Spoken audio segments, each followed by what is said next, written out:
Kubasuhuza abakunzi ba Sweet TV. Uyu munsi twabazaniye ibintu by'ingenzi umukobwa Bakunzi ba Sweet TV Rwanda, dukomeje kwagura ibikorwa ndetse n'ibiganiro mutegurirwa. Buri munsi kuva ku isaha y'isayine muzajya mudukurikira live kuri Sweet TV Rwanda online. Muzajya mukurikira ibiganiro bitandukanye nka Amateka n'u Rwanda, muzajya mutegurirwa na Imanirahunda Jean Paul, ikiganiro umuryango ubereye mutegurirwa na Sister Mishu, byenda gusetsa ku bakunda gutwenga muzajya mutegurirwa na Shabuka Comedy Team, ikiganiro Life Today mutegurirwa na Dabobi, ndetse n'izindi gahunda mutegurirwa. Ni mu gihe gito kandi mukadukurikira kuri application yacu ya Sweet TV na Sweet Radio Online. Tubibutse ko ubusanzwe kandi tubakorera digital marketing, dutegura ubukwe no kubuyobora, protocol mu birori bitandukanye, kuyobora ibiganiro yaba online ndetse no kubitambutsa, documentary na video z'ubwoko bwose, yaba gukamera ubukwe ndetse no gukora indirimbo z'abahanzi. Ku bindi bisobanuro duhamagare kuri 0788 36 93 cyangwa twandikire kuri WhatsApp 0730 042 5 778. Sweet TV and Sweet Radio, we are here to advertise your business. Kubasuhuza abakunzi ba Sweet TV.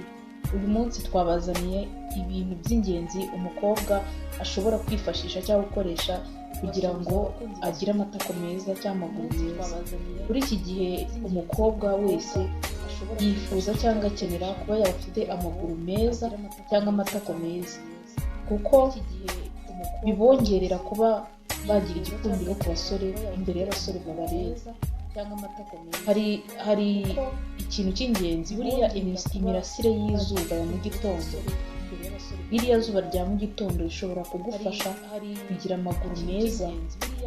Kwa kundi umukobwa abyuka mu mirimo ye ya buri munsi, ushobora kwambara ijipo ngufiya, ntiwambare kora, ukambara ijipo ngufiya, warangiza ukajya kuri ka kazuba mu gihe uri gukora imirimo yawe witonze, nabyo bizagufasha kugira amaguru meza.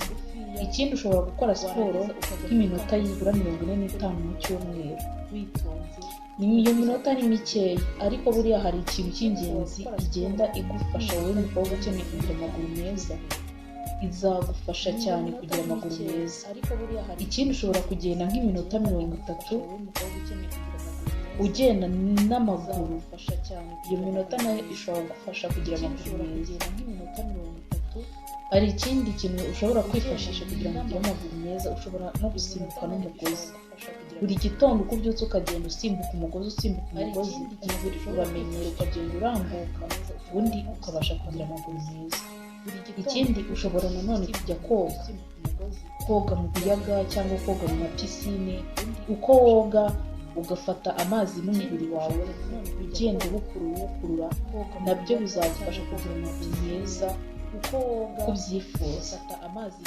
Bakunzi ba Sweet TV Rwanda, dukomeje kwagura ibikorwa ndetse n'ibiganiro mutegurirwa. Buri munsi kuva ku isaha y'isayine muzajya mudukurikira live kuri Sweet TV Rwanda online.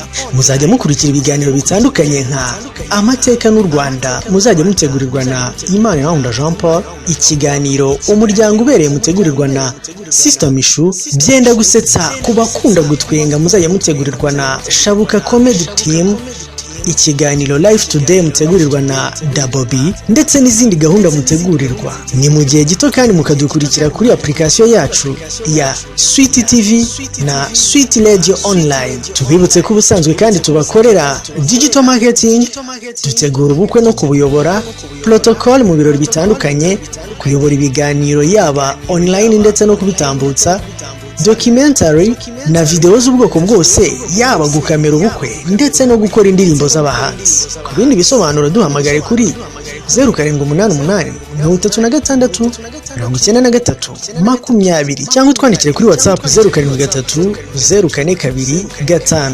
778. Sweet TV and Sweet Radio, we are here to advertise your business.